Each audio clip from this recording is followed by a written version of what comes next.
Hello and welcome to our newest Zing Learning podcast, A Conversation With.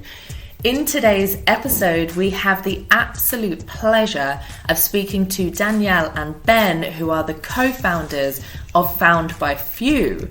Found by Few is a fantastic recruitment agency that works within the creative fields to really place amazing talent into really amazing businesses. Now, the best thing about Found by Few is the way in which they approach their recruitment, the way in which they support employers and, of course, their candidates. And they do this in a way to really enhance diversity in the creative space as well. So hopefully you're going to enjoy some of the fantastic things we talk about today. There's some really great tips in there as well for employers, some really great ways in which we can start to think about recruitment in a slightly more progressive way as we move forward. So grab a cuppa, kick back and have a listen.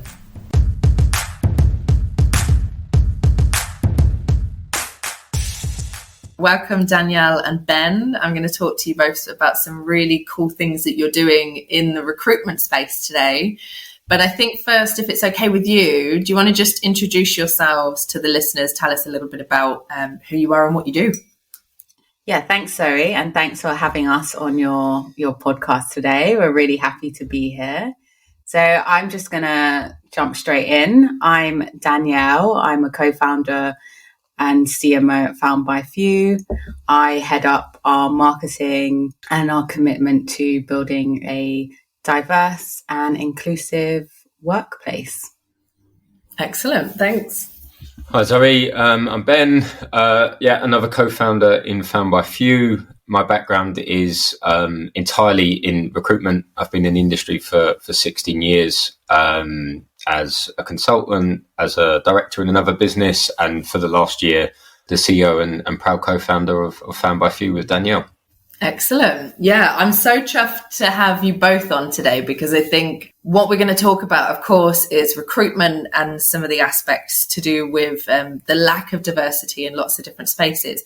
But I also know that you have very different experiences and you're going to have very different perspectives. And I think that's going to be quite interesting for the listeners and the different employers and people like that are going to be listening to this. So let's just dive straight in. And I'm going to ask you, and this is definitely out to both of you because you're co-founders, but what makes Found by Few different to other recruitment organizations? And you'll notice I use the word organizations rather than agency there. I don't know whether that's right. I don't know whether that's the way you position yourselves, but yeah, just what makes you different to other recruiters? Great question, Zoe. So I'm going to start on this one. One thing that makes us different is the fact that we've got a co-founder, myself, that has zero recruitment experience and doesn't have a background in recruitment. But what I do have is the experience of being a candidate and being on the other side. And I've worked with some amazing recruiters the experience has been great, but unfortunately, I've had some awful experiences too. And I'm able to bring that experience and that insight. Sorry, that's my dog in the background. That's the dog. Yeah, that's the dog. Into the business. And so we're not trying to reinvent the wheel. We're a recruitment agency. We use a recruitment agency model. We think it's a great model that brings immense value to businesses. For example, in the short space that we've been running, we've doubled the size of some product and design teams. So yeah, the model is great. And yeah, we are a recruitment agency first and foremost. But one thing that makes us different and one thing that we're really proud of is the fact that diversity, equity, inclusion is baked into our company from the beginning, and it informs everything we do, and we champion it in everything we do, whether it's our marketing, whether it's with our clients and our partners, and internally as well. Yeah. Oh, wow. Good luck following that, Ben. Yeah. Well, I guess what I would just add to that is we see ourselves as super privileged to do recruitment. Like, we're in an amazing position where we get to help amazing companies grow and we get to help amazing candidates get jobs. What we also want to do with that privileged position is like we are like in this amazing position where you get two perspectives. And one thing that my experience in recruitment taught me is that companies really, really want to be better with regards to DE&I. But one of the issues that you've got is sometimes people don't know where to turn, and I'm sure you experience this, so don't know where to turn, don't know where to look, and don't know who to talk to. And I felt that recruitment companies had this amazing position that they could really, capitalize on and do better with. And so we wanted to create a brand, a recruitment company where, you can come to us for like great staff. But also, if you are struggling with D&I, that there's a recruitment partner that you can turn to who can give advice, basically can help you with that journey. Or alternatively, your brand and you've got amazing values with regard to D&I. Why would you then want to partner with a recruitment company that is pretty kind of like bland, opaque, and doesn't get it? So, we haven't reinvented the wheel with regards to recruitment. Like our business model is exactly the same as most other recruitment agencies. But I would just say that perhaps our values and the service that we feel we can offer is different to some recruitment companies. Yeah. Oh, wow. That's so interesting because you've got, so there's so many things I want to pick up on there. There was something around the idea of the supplier, the partner relationships that we have with other organizations. And we were running a session last week for Impact Brixton, funnily enough.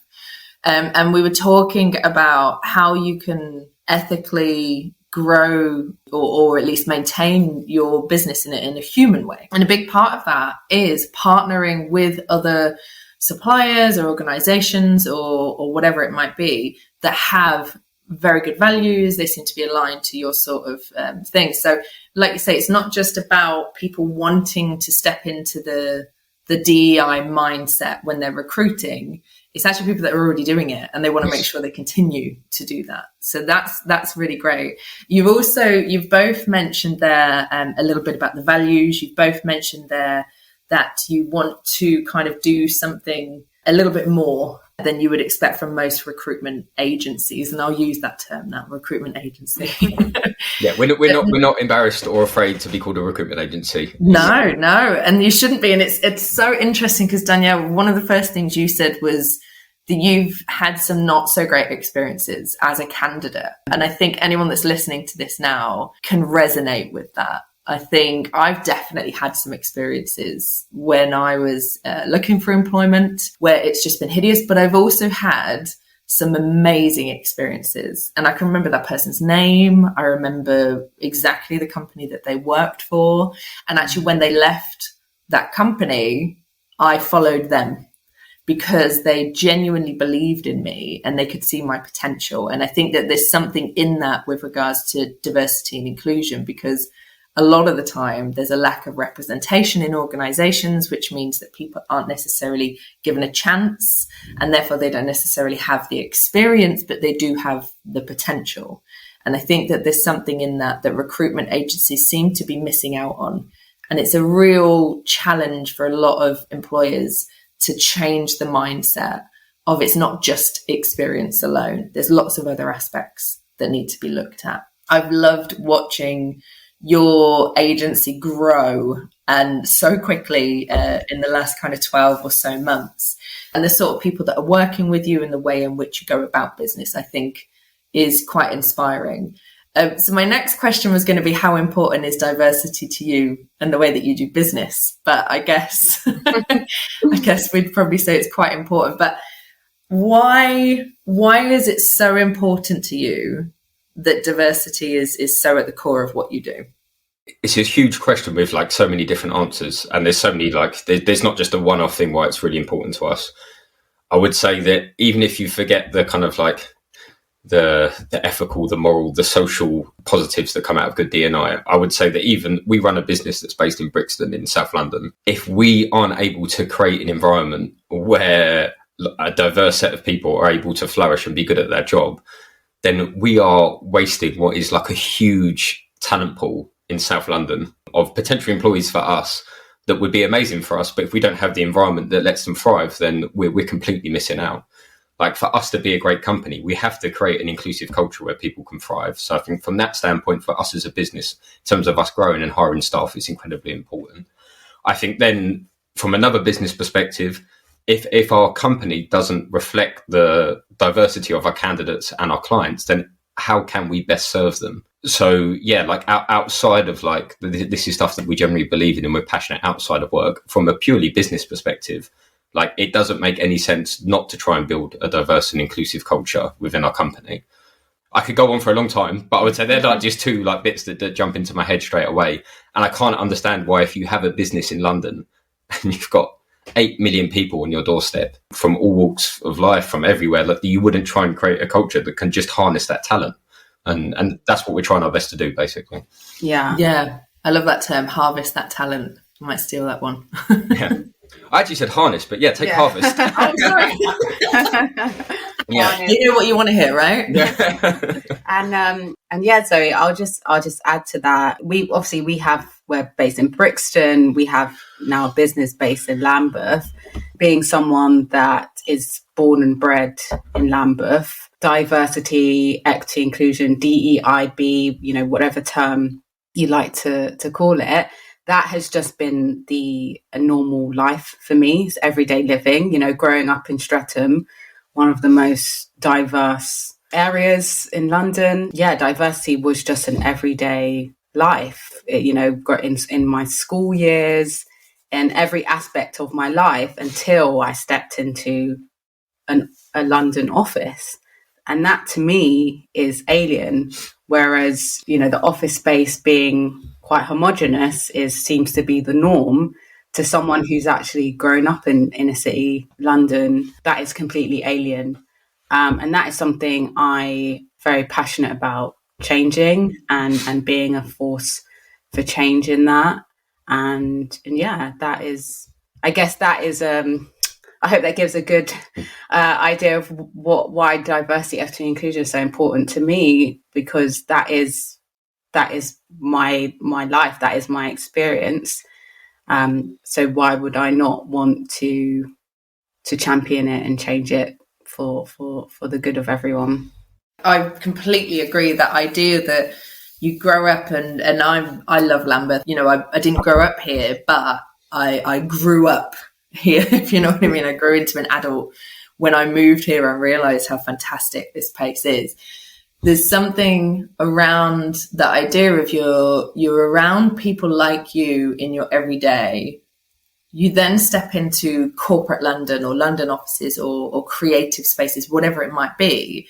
And all of a sudden, you're the odd one out. And you're just thinking, how did this happen? I'm in the same city. I've just got a train or a tube for a few minutes. And all of a sudden, I'm not seeing people like myself. So, I'm a massive believer that representation is so vital, especially in careers, because what we do see, and I have this a lot with, fortunately not my clients, but whenever I talk to new clients, they'll be like, actually, we've got some really great levels of diversity. And I'm like, brilliant. Let's have a look at how that progresses through the organization. And let's have a look at if there are any barriers in place or invisible spaces in place that are going to stop people from this wonderful diversity at those entry-level roles, at those kind of lower skilled or lower level roles.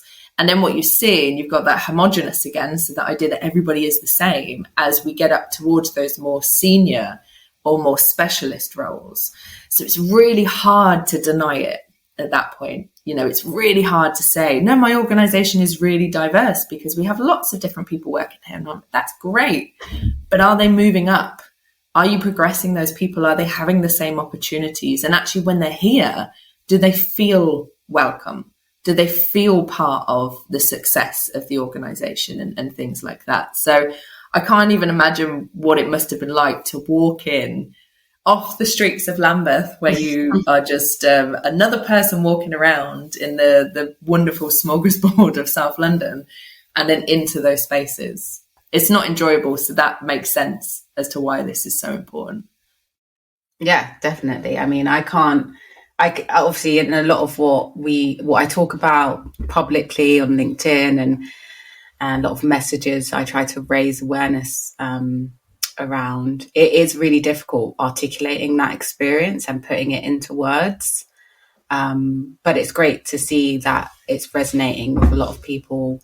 And yeah, I just try to make sure that I can raise as much awareness as possible, but also help people turn that awareness into action as well. That is when I am the happiest, when I see actual action around it. And that is something we are very much committed to as well. There's something around that, having that meaningful work, right? So knowing that you're helping candidates that perhaps wouldn't have got a look in from some of these organizations. And because you've built such a strong relationship with your clients and the employers you're working with, they're going to listen to you. You're going to put great people forward that they may not have considered before. And those people are going to do an amazing job. They're going to progress through the organization. That is action in itself, right? You know, aside from all of the other stuff, that's action. Yeah. And I think, like you asked us earlier, like why are you different to most recruitment agencies? But we are a recruitment agency, so we are still beholden to our clients. Ultimately, we can only put candidates in front of our clients. They can only make decisions. So myself and Danielle are always like, well, look, what can we be doing? What are we like in charge of? What do we have like proper ownership, proper agency on? And our communications is one of those things. Like, as I said, we're in a really privileged position where we're in between candidates and clients. That means like our network is amazing. It's looked at by managers and it's looked at by candidates. At the minimum, as a company, we make sure that we're talking about issues that maybe people don't feel they have the confidence to do because they're in another company. And if they wrote a post about some of the things that Danielle talks about or some of the things that we talk about, they might feel, I could lose my job, or I don't want to, I don't kind of want the heat from this post. So we try to write about things that other people may not be in a position to talk about. And at the minimum, we know that our clients are seeing it. They know our values. We know our candidates are seeing it. They know our values. And it just means both people are way more comfortable, or both sets of people way more comfortable talking to us about some of the issues that they're facing, whether it's in the interview process, whether it's in their current role. And yeah, so like we have this question constantly, like what more can we be doing? Because we are an agency, we need clients to hire our staff to get paid. But at the minimum, we are in charge of our communications, and we try to make sure that, I've had people come to me and go, you're not worried about this stuff that you talk about, it could turn clients off. And I'm like, no, that's perfect. If it does turn clients off, then they're not the right client for us. And actually, that's not the feedback we get at all. We get messages from people like, they won't necessarily write it on LinkedIn, but we'll get messages from people going, oh my God, you raised that issue. I've never thought about it like that. Like, I'm really, really grateful. Thank you for sharing that. And we do generally believe, and I generally believe from like 15 to 16 years in recruitment, most people are good people when they want to do better. There are bad managers. Like, of course, there are bad managers, but there's bad people everywhere. But most people, they want to be better. And it's like, unless they read these posts, unless they understand like, people's experiences, then they can't be better. And so, we just try to raise these issues as much as we can. Yeah. You've used the word privilege a few times, which is always something that I spend a lot of time helping people understand what that means, because people kind of get a little bit tense when they hear the word. But there's something there about being aware of the privileged position you have between your candidates and the organizations, but also the platform in which your voice is going to be heard.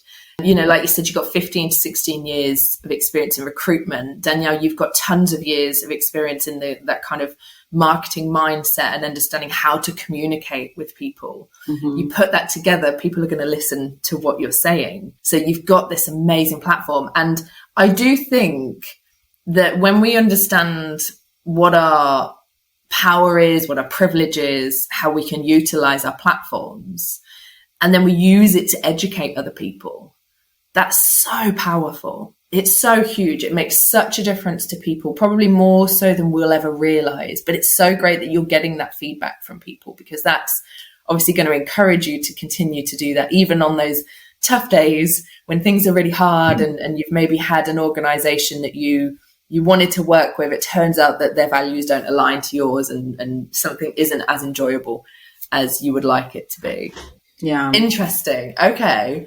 What's the, and I will have to be careful with this, of course, because we don't want to mention any names, but what's been the most contentious topic that you've talked about online or with an employer, maybe directly? Is there been something that the people just are like, no, don't want to talk about this at all? This is not something that we want to kind of become aware of. Our clients normally like one of the things is like, hey, how do we get more diverse candidates? How do we start this process? And there is no like silver bullet to hiring more diverse candidates. And also, if you think diverse candidates in quotation mark are one group of people that all think and act the same, then you're not going to succeed. But yeah, I guess when we make suggestions, for example, like remote working is one of the quickest ways that you could build a more diverse team. And then people are like, well, we want people in the office 5 days a week. Go get us this like broad range of candidates. And we try and explain that, hey, look, being in the office 5 days a week tends to suit a certain type of person. Yeah, I would guess they were the most like contentious arguments. Like, I really do mean most of our clients are really good people and they want to be better. Like, I don't think that Danielle will probably speak differently about like what's the most contentious thing that perhaps she's raised online and perhaps had the most questions about. But in terms of conversations with our clients, yeah, it's like they're normally really positive. I generally mean people, like most of our clients want to be better. The most frustrating conversation would be the lack of remote working and how that really does affect the team that you build. That would be the most frustrating conversation. And people just needing to understand going into the office 5 days a week does tend to suit white men because that is like the predominant culture. That's who's not looking after the kids. That's who's, that's who wants to go to the pub after work and do that kind of socializing. Obviously, I'm speaking in massively generalized terms. Yeah, of course. Yeah. But it's just trying to say that, look, that way of thinking that is going to bring you towards a certain type of person. I don't know if that answers your question, but I'd say that's probably one of the more like that common frustrations. Yeah, frustrations would be a good word. Yeah. It's Danielle, I definitely want to come to you, but I just want to finish that off just by saying that this is 100% what is out there on social media, isn't it? Like, it constantly gets talked about the fact that, we don't need to be in the office 5 days a week anymore. Yes, it's good for morale to bring people in from time to time, but actually people have changed the way they work now, and they've realized that they don't have to be late to pick up the child from nursery, or they don't have to this, that, and the other. But I do think there's something really interesting in that. But also the concept of tradition and legacy, I think, is in there. And I think that's a real challenge with people's mindsets, especially if they didn't suffer in the first place by going in 5 days a week. If they didn't find it challenging in the first place, why would they then understand different perspectives and why that is different? But thank you. Yeah, Danielle, I'd love to hear your thoughts on this one. I think, like you mentioned earlier, you've got to kind of tread carefully with this one. But I would actually say that every topic, more or less, that I talk about publicly is contentious. You only have to look in the comment section of one of my posts and see the arguments happening between different people with different views. And I would say that if a conversation makes you feel uncomfortable, then it's probably a conversation that needs to be had. And that's what I love about my job and what we do and what we talk about, because a lot of the experiences that people think don't happen because they don't happen to them go under the radar, and people don't think they happen and they don't exist, but they do exist. And I feel like people need to be made aware of that.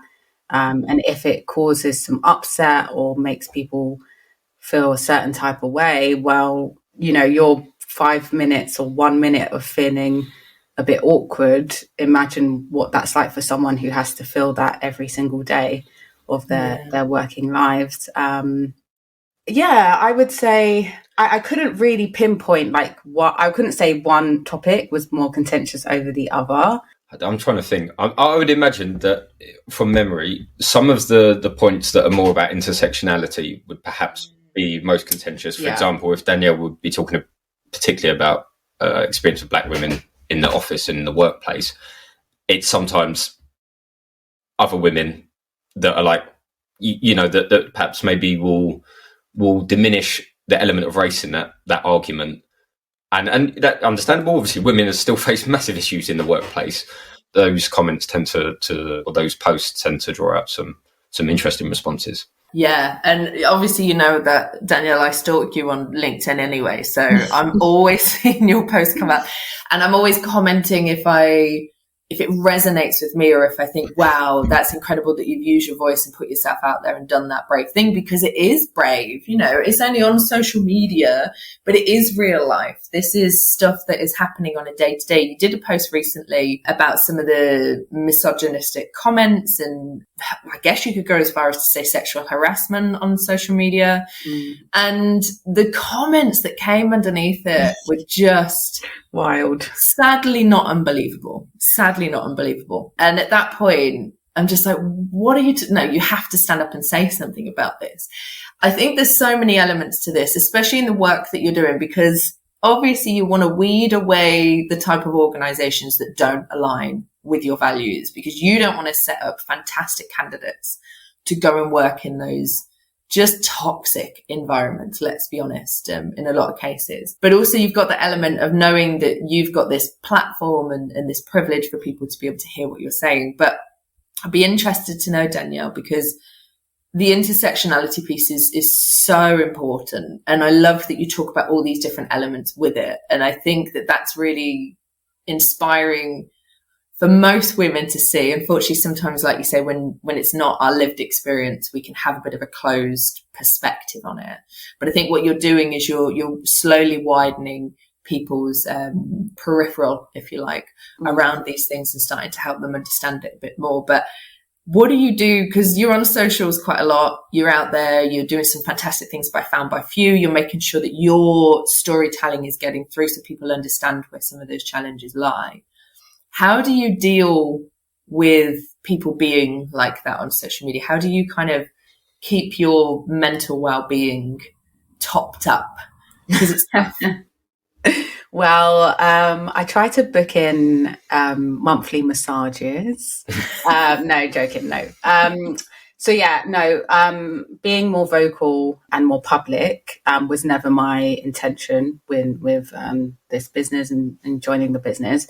But sometimes, not necessarily fall into things, but yeah, I have a lot of things, stories to tell, and I really am passionate about this. I mean, previous employers and colleagues that have worked with me would tell you that people have said to me to stop banging on about these topics all the time at work. So it is my passionate part of my identity. So I think because I am so passionate about it, that helps me push through a lot of the anxiety and the mental health, I guess, problems that comes with being so public. But yeah, every time I post something, the anxiety is there. It is very nerve-wracking because you don't want to.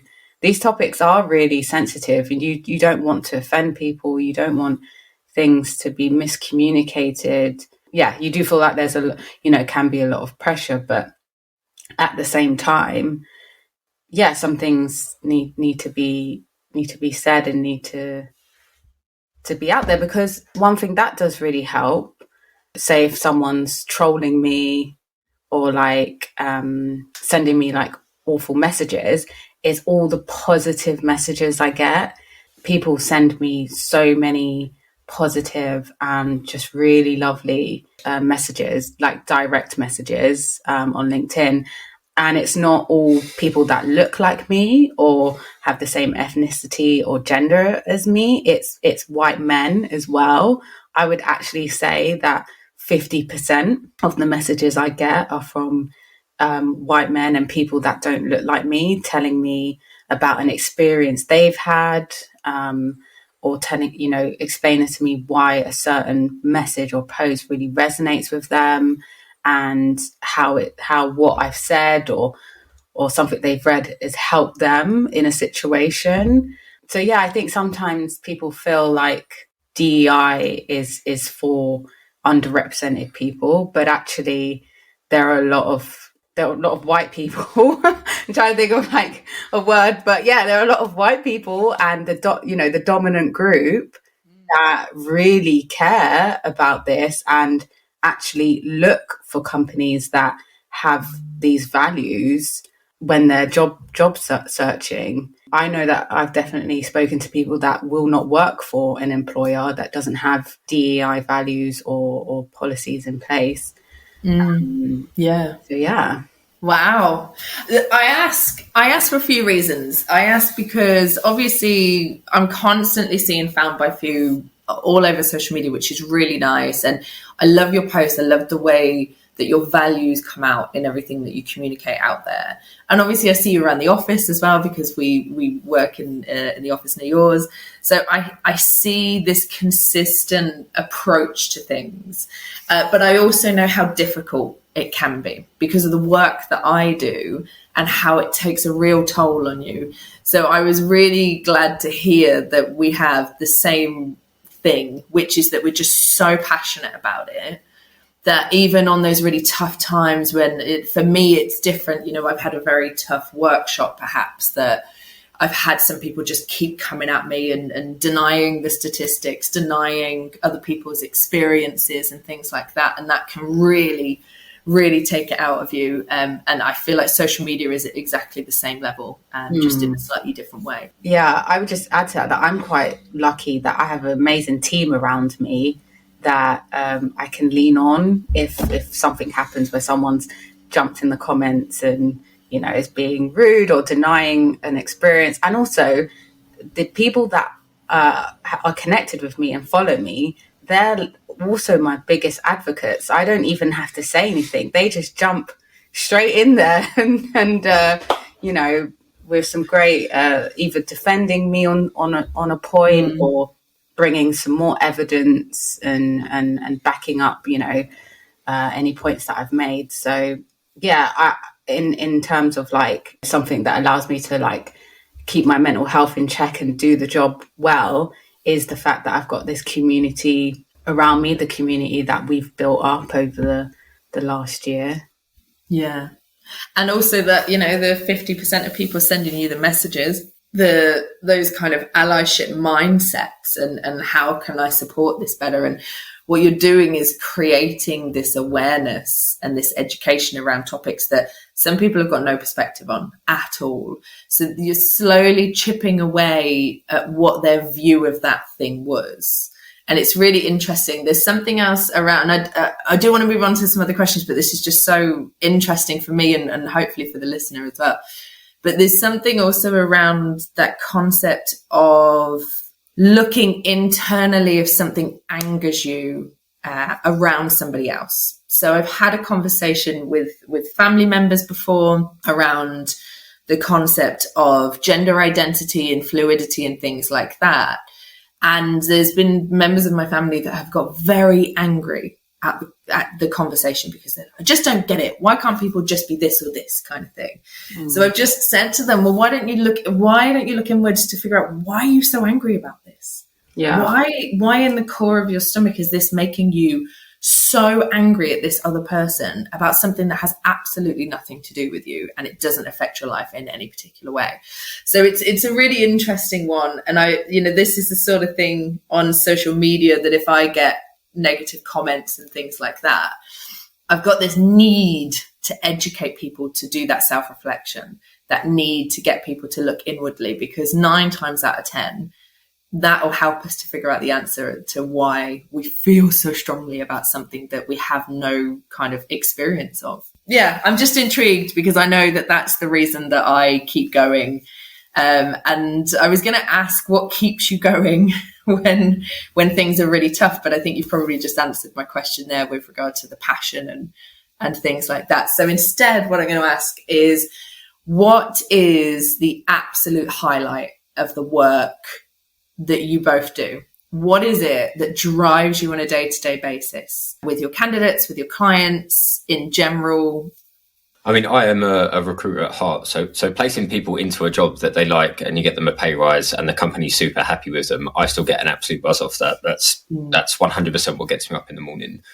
What I would say, just to add to that, is that obviously now as an owner of a business, I kind of like live that buzz vicariously for our staff. So seeing them be good at their jobs, seeing them get like reviews on Google with people saying, hey, look, this experience that I had with you was amazing.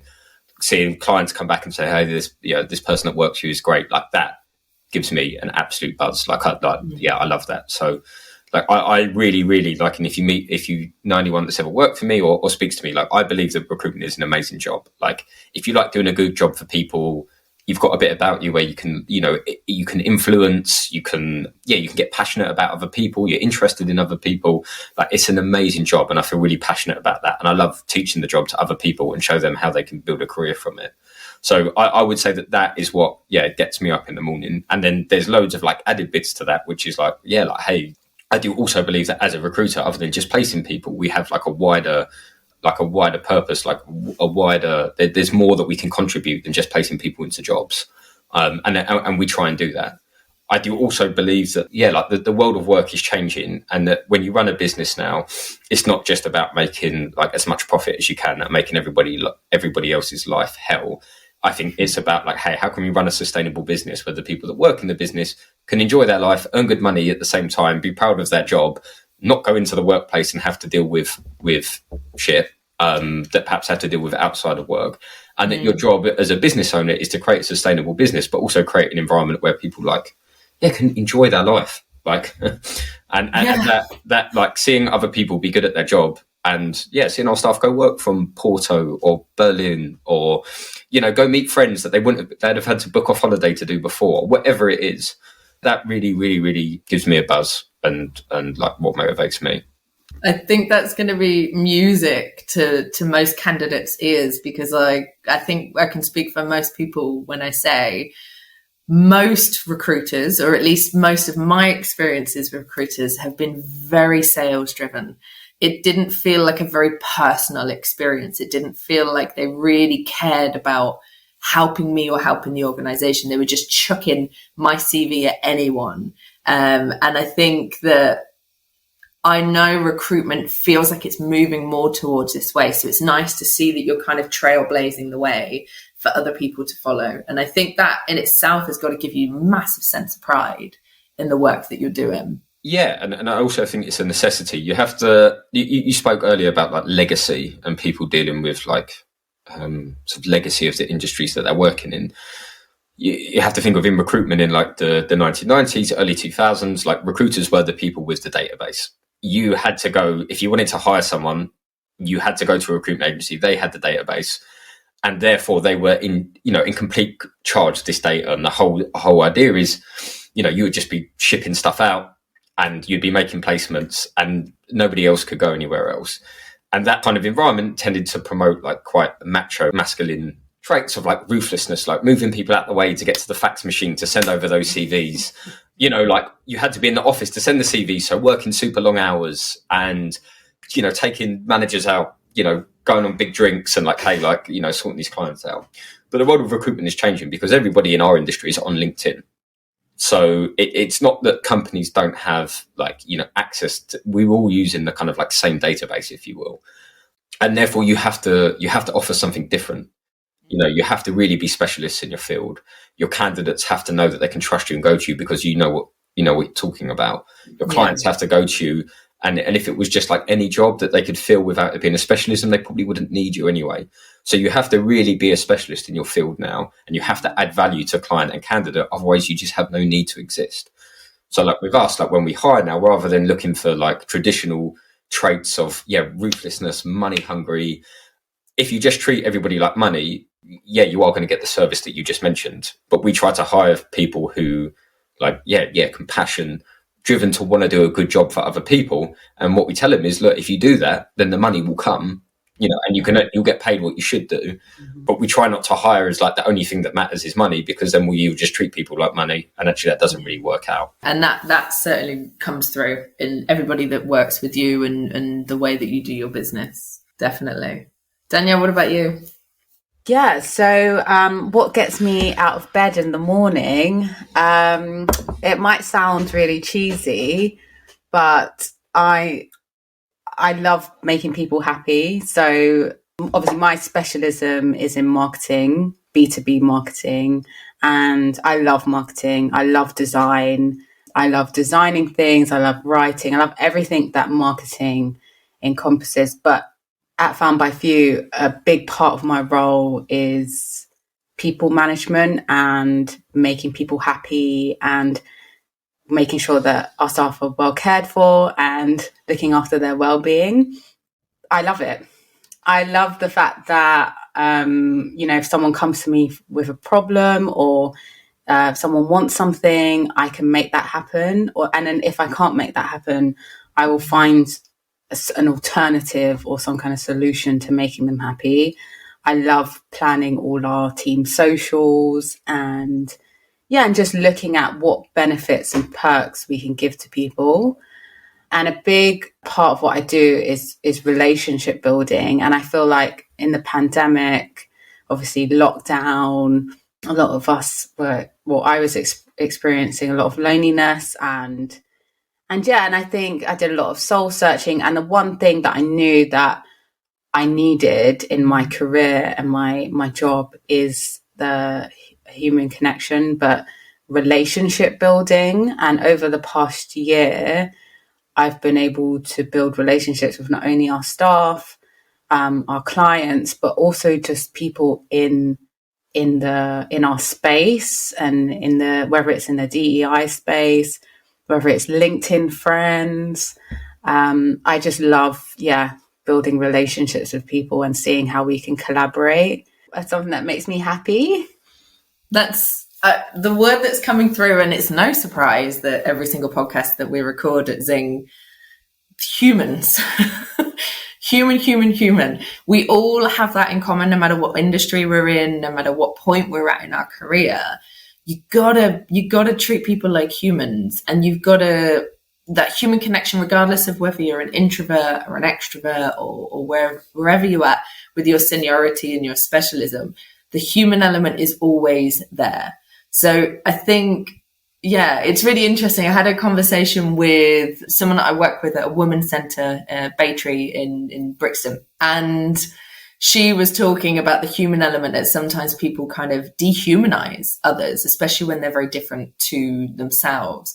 So it doesn't surprise me that this human element is coming out for both of you, considering how important diversity is to you, the way in which you run your business. And it is a business, we're talking about the human element, talking about the social impact that we're making, but ultimately you are a business and you're making a difference in meaningful work, not just to local communities, but genuinely to people's careers and then the people that follow after them and the people that follow after them. So it's just really lovely to kind of hear that, and that whole human thing really resonates with me.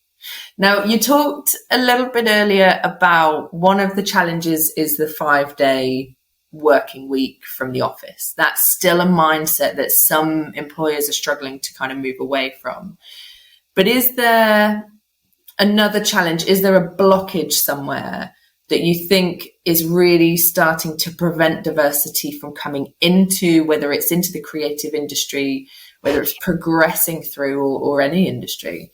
So what kind of challenges or barriers do you think are really blocking that diversity from coming in the first place? Okay, so what, like, as a recruitment company, we obviously we charge to place people. So clients tend to only come to us for kind of like mid to like very senior level. We don't do that much at the junior side because people don't normally want to pay agencies for junior stuff, which is completely understandable.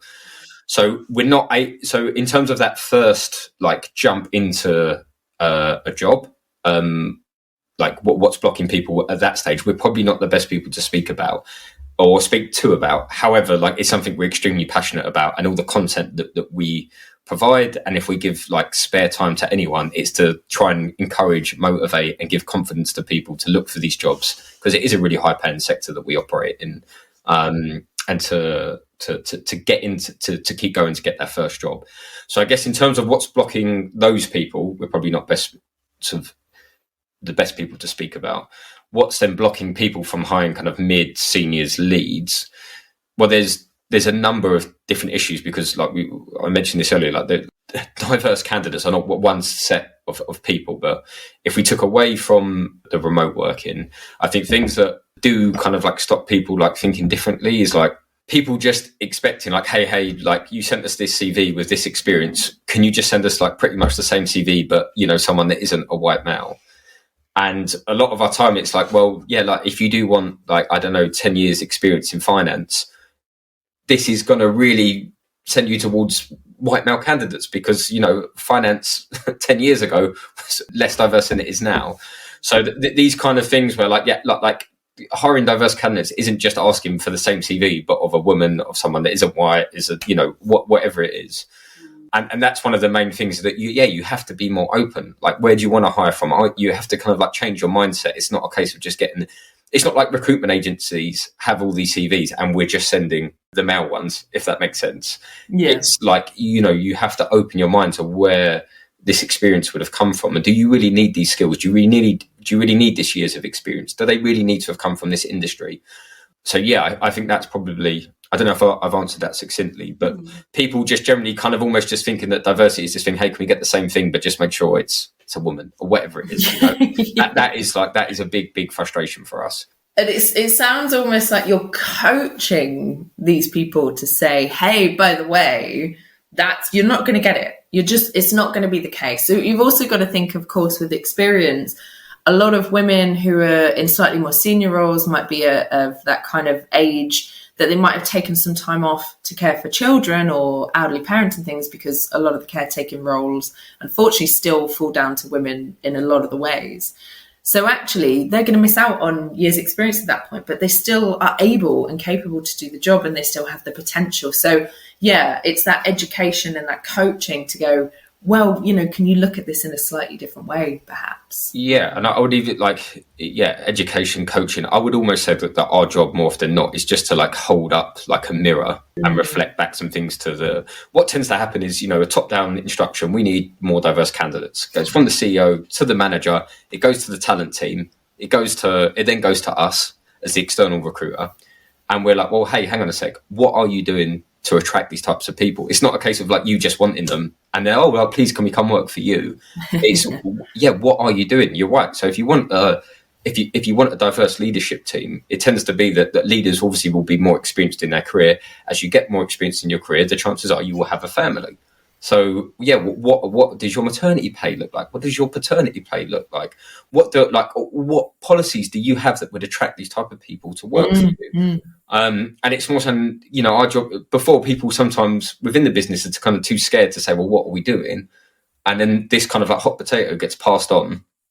And I've seen in my experience in recruitment that it goes to the recruitment agency and they go, okay, yeah, like fine, yeah, like we'll go out and we'll try to find you more women, let's say. That's not what the issue is. The issue is like, why do these people want to work for you? If you are struggling to hire people that aren't white, well, what does your leadership look like? Why would these people want to work for your company? Why do they want to come in and be the only person? So it's kind of like our job is to hold a mirror back and just say, well, it's not about you wanting this thing. Like, what are you doing as a company?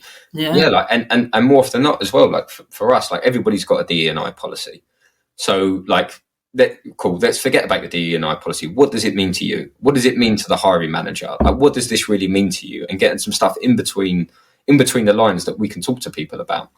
And so, yeah, like I guess our job is I would say more, coaching, like education. It's really just to hold a mirror back and just sort of say, well, hang on a sec, actually, it's not about you wanting these people. It's why would they want you? So what can we, what are you offering? Yeah. And I think, Danielle, you kind of mentioned earlier about this idea that people are more likely now to work for organizations that have a very strong DEI strategy. They're actually doing some actionable things and making a difference. And I mean, the statistic a couple of years ago, I think it was a McKinsey report, was about 67% of millennials will decide whether or not to take a role depending on that. And it's obviously a lot higher now because people have much more of a social conscience. We're so much more aware now of, oh, hold on, just because our families and our generations before have been treated this way or have had to work really hard and that's just what's expected kind of thing. It doesn't have to be the way in which people enter the working world. It doesn't have to be the way in which we progress through now. So I do think that there's something in that concept and that holding the mirror up and saying, what are you offering, is an action that's more than a DEI strategy, like you say. It's more than some words on the website and some kind of stock pictures of lots of different looking people high-fiving each other. It's a lot more than that now. Yeah. And yeah. Just a couple more questions then. So what do you think, what do you wish employers understood better about the way in which they recruit in general? Well, Danielle, you raised something I talked the other day, which I think is one of the most important things to understand, and which is kind of linked to the thing we were before. It's like, you are not doing, again, quotation marks, diverse candidates a favour by hiring them. You need them in your business. And therefore it goes back to what we were saying, which is like, it's not a case of like, yeah, this is not a charity. This is not you doing a favour to anybody. Mm-hmm. And if you do have that mindset, I can assure you these people are not going to stay with you for very long. That is just the completely wrong way to think about it.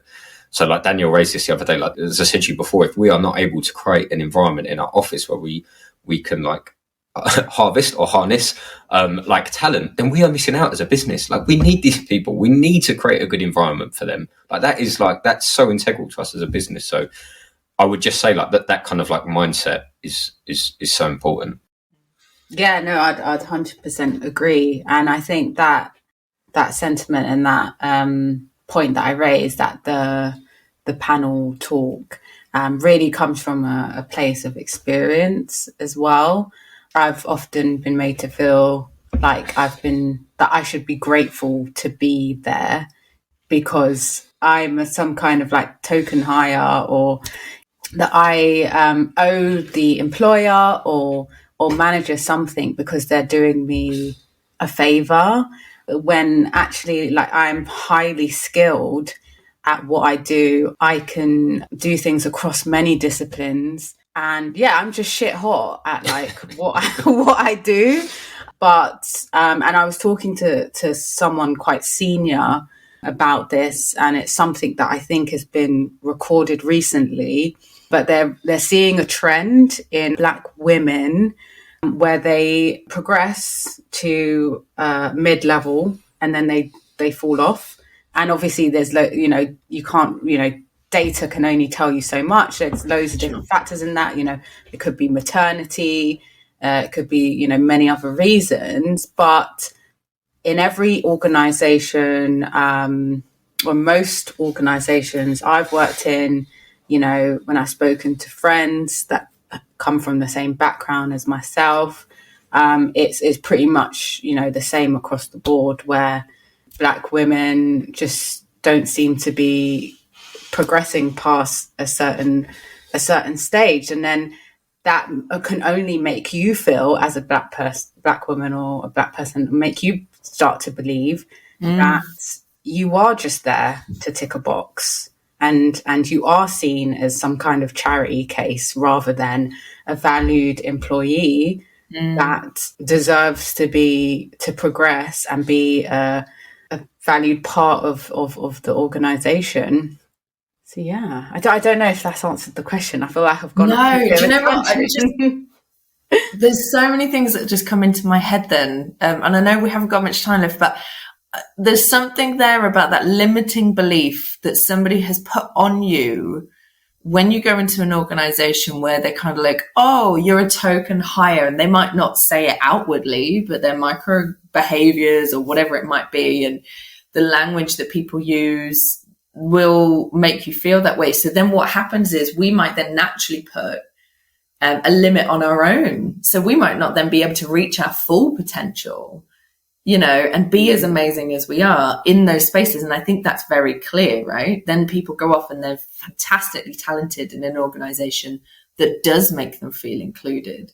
And then you've got that limiting belief of, that example there of Black women getting to those middle positions, but actually then dropping off at that point. You're a young Black woman coming into an organization, you see that happening, well, you're going to stop yourself from trying too hard subconsciously because, well, what's the point, kind of thing? Or you try even harder, you use all your energy, and then you just burn out. So I just think it's just so interesting. I'd be really interested to see some of that data, because it's definitely it supports the narrative of the conversations I'm having with people. And like, you're right, you can't look at data by itself, but when you pull it all together with lots of different things, there's a very, very obvious story being told there. So I think the work that you're both doing and in general, when people are talking about this more, making it much less taboo to talk about, ultimately what we're doing then is we're removing some of those barriers, slowly taking down that kind of that wall. Okay, just to finish us off then, I want to ask you for one piece of advice or one suggestion that you would give to employers who wanted to start thinking a little bit differently about the way that they hire. So I'll go to whoever first. I won't put anyone on the spot. I'll jump in with two things straight away. So one is to go back on what we just said, which is a mindset change. Like, you're not doing anyone a favor. So therefore, what you're doing to attract these types of people, that's like number one before anything.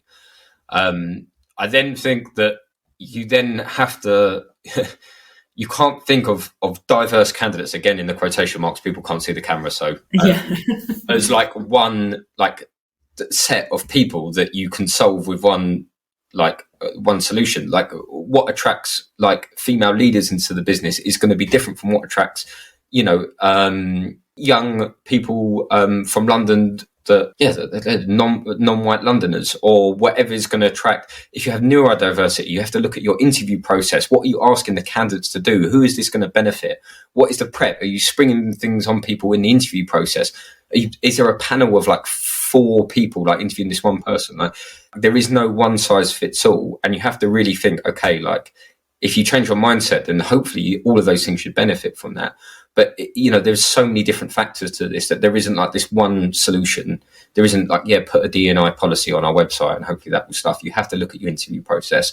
You have to look at who's conducting the interviews. You have to look at what traits you're looking for. You have to look at your policies, your working from home policies, your maternity policies. So many different things you have to look at. And that's completely the opposite of what you've asked me. But I guess it all goes back to, like, you have to change your mindset. Like, there is no silver bullet. If you change your mindset, then all of the good things will follow afterwards, because you will look at your interview process. You will look at who's conducting your hiring. You will look at how you've worded things in your job spec. But it all starts from a mindset change. Yeah. And I've got that mirror concept. Again, nobody can see what I'm doing, but I'm holding up my hand as a mirror. But you've got that mirror concept, I think, that goes into that really nicely, which is, stop thinking about candidates as lucky to work for you. Start thinking about, well, how can we harvest or harness their talent and make them see what it's worth, what we're offering to them. Definitely. And you have to, like, even for me, like, I didn't go to uni. I dropped out of school early, but I was incredibly lucky to sound, look, and be from the same area as my CEO. So therefore, I was given all the confidence, all the room to make mistakes, all the stuff to be successful. And you have to normally look back and go, oh, actually, hang on a sec, like, would that have happened if some circumstances had been different? No, it wouldn't. So I've been really benefited. So I've benefited from that. And therefore, I see my job as a boss. Well, I need to give that confidence and that room to fail to everybody that works for me, not just people. Everyone has biases for people that sound and look like them. If Danielle meets someone from Streatham, if I meet someone from Bromley, if Zoe, you meet someone that you have like this thing where automatically, you're like, hey, you've got this kind of like imaginary connection, but you just have to make sure there's nothing wrong with that connection. You just have to make sure you give it to everybody else. There really is no wrong with making a connection quickly with people. You just have to make sure you're not just doing it with those people, you're doing it to everyone. And being aware of that affinity bias as well is really important. But okay, Danielle, one piece of advice or suggestion from you and from your perspective. Yeah, so I think Ben pretty much said a lot of the things that I obviously agree with, and I would have said as well. So the only thing really I can add to that is just keep educating yourself. Do as much reading, as much research as possible into different cultures and different areas and things that you wouldn't necessarily look into. Obviously, my experiences of a Black mixed race woman, working class, Windrush generation, I know enough about that So, okay, what do I need to do now in terms of education? I need to look at the LGBTQ plus community. I need to look at, neurodiversity. I need to look at all the different areas that don't apply to me and educate myself in those areas. I think other people need to be as curious about those areas, especially if you're a business owner or a leader or a manager. You need to be curious about those areas, and also you need to just keep educating yourself and not putting the responsibility of education on the underrepresented people in your organization, because that only leads to burnout. That leads to people feeling tokenized, people feeling alienated. So yeah, that would be my one bit of advice. Yeah, that's a great piece of advice. And just to add to what Danielle says, nobody is perfect with this. There's there's no getting it right. It is completely a journey of trying to get things right, and therefore, we will never ever proclaim that we're perfect. No, far from it. What we will proclaim is we will always try our best to understand and be better. That is what we can commit to, and that's what we try to do every day. But there's no way, oh my God, of course everyone's going to get stuff wrong. Yeah. And I guess that's you were talking earlier about people getting to a certain level and then dropping off. Everybody has to be given room to fail and then become better. And if certain people aren't given the room to fail, or if they're struck off and they're failing straight away, then that's just, no one's ever going to succeed. So yeah, you can't be afraid to get stuff wrong. You have to just commit to be better and constantly learn. Yeah. And you can't have one standard for one group, adding on to yourself about giving people the room to fail. You can't have one level expectation for one group of people and having a completely different level of expectation for another, because that is just unfair. And you're never going to create an equal playing field if you're, if you're treating people unfairly. Yeah. Wow, thank you. That was like the perfect end, I think, to this. I think there's been some really good insights in here. I think our listeners are going to get something from this, and we love that employers come and listen to these, because it means that they can hear it from a different perspective. They can hear it from an outside agency, but also people that have experienced these things. And I think that there's something really powerful in knowledge. They say knowledge is power, and they're not wrong, whoever they are. But yeah, so thank you so much for joining me. I've really enjoyed this. Hope you have too. And I'll speak to you soon. All right. Thank you, Zoe. Thanks, Zoe. I'll see you soon.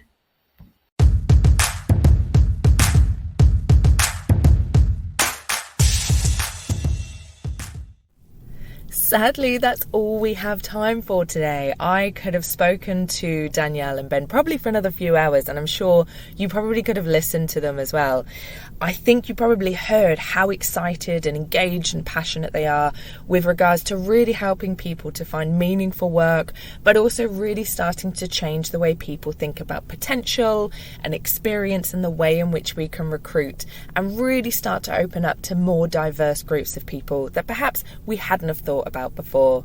Hopefully, if you're an employer listening to this, you've had really great insight into what it's like in the recruitment field, and also some really great ideas on how you can really start to make a difference in the work that you're doing as well. So thank you so much for listening. We will see you on the next one.